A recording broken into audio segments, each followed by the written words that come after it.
बिस्मिल्लाहिर्रहमानिर्रहीम। मैं हूं काशिफ बलोच और आप देख रहे हैं मेरा यूट्यूब चैनल। औरतों के आलमी दिन के मौका पर 8 मार्च को पाकिस्तान में मनाया जाने वाला औरत मार्च पहली मरतबा 2018 में किया गया था, जिसमें मुख्तलिफ किस्म के पोस्टर्स उठाए ख़वातीन अपने हकूक़ और बराबरी की बात करती दिखाई देती। लिबरलिज्म के दिलदादा और मगरबी निज़ाम से मग़लूब ख़वातीन 8 मार्च को पाकिस्तान में औरत मार्च करती हैं, जिसका मकसद अपने हक की आज़ादी है, जिसके लिए वो सड़कों पर निकल कर अपने हक के लिए आवाज़ बुलंद करती हैं और मर्दों को जलील किया जाता है, क्योंकि इन ख़वातीन के मुताबिक मर्दों ने ही इनके हकूक़ सलब किए हुए हैं। ये ख़वातीन कभी लाल लाल के नाम पर और कभी सड़कों पर प्ले कार्ड उठाए निकलती हैं, जिन पर मेरा जिस्म मेरी मर्जी के नारे दर्ज होते हैं। इन ख़वातीन को इस बात का इल्म ही नहीं है कि जिन हकूक़ के लिए वो सड़कों पर निकल रही हैं, वो हकूक़ तो अल्लाह ताला ने हज़ूर करीम सल्लल्लाहु अलैहि वसल्लम के ज़रिए हम तक 1400 साल पहले ही पहुंचा दिए हैं। अगर ये औरतें कुरान पाक का मुताला कर लेती तो इनको अपने हकूक़ के लिए सड़कों पर बिना चादर के भटकना न पड़ता। कुरान पाक में अल्लाह ताला ने पूरी एक सूरत औरतों के हकूक़ के लिए नाज़िल फरमाई।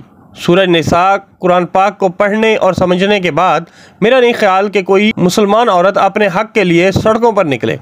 कुरान पाक में अल्लाह ताला इरशाद फरमाता है, और अपने घरों में करार से रहो और ज़माना जाहिलियत की तरह अपने बनाव सिंगार का इजहार ना करो और नमाज की अदायगी करो और ज़कात दो और अल्लाह और उसके रसूल सल्लल्लाहु अलैहि वसल्लम की इताअत करो। इस आयत से साबित होता है कि औरत की इज्जत और वकार घरों में ही है, ना कि सरे बाजार बेहिजाब होकर अपने हकूक़ की बात करे। इस्लाम से कबल तो औरत को विरासत में हिस्सा देने का तसव्वुर भी न था। इस्लाम के आने के बाद औरत को विरासत में हिस्से का हक भी हासिल हुआ। जब औरत की इज्जत और इसकी हिफाजत चादर और चारदीवारी में है, तो औरत मार्च करने वाली ख़वातीन कौन सी इज्जत और तहफ़्फ़ुज़ के लिए घरों से बाहर निकलना चाहती हैं। आज यहूद व हनूद मुख्तलिफ ज़राए से इस्लामी शायर को मसलने और बदनाम करने की कोशिश कर रहे हैं।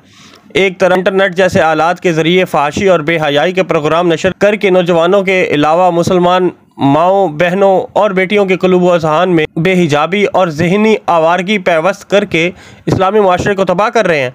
दूसरी तरफ रोशन ख्याल पढ़े लिखे मगरबी तहजीब व तमद्दन से मरऊब व मुतासिर होकर यहूद व हनूद की ज़बान बोल कर मुसलमानों को गुमराह कर रहे हैं। यही वजह है कि आज हमारे स्कूल्स, कॉलेजेस, यूनिवर्सिटीज़ में इस्लामी तालीमात की बजाय जदीद फ़ैशन और बेहयाई का माहौल नज़र आता है।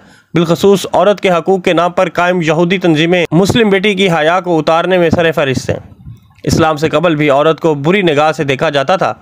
अगर किसी के घर लड़की पैदा हो जाती तो वो लोगों से मुंह छुपाता फिरता था। औरत की अदना दर्जे की हैसियत थी। अगर किसी का खावंद फौत हो जाता तो इस औरत को 1 साल तक गंदे बदबूदार झोंपड़े में पड़ा रहने देते। आज के दौर में भी हिंदुस्तान में औरत की कोई हैसियत नहीं। औरत को पाँव की जूती तस्वर किया जाता है।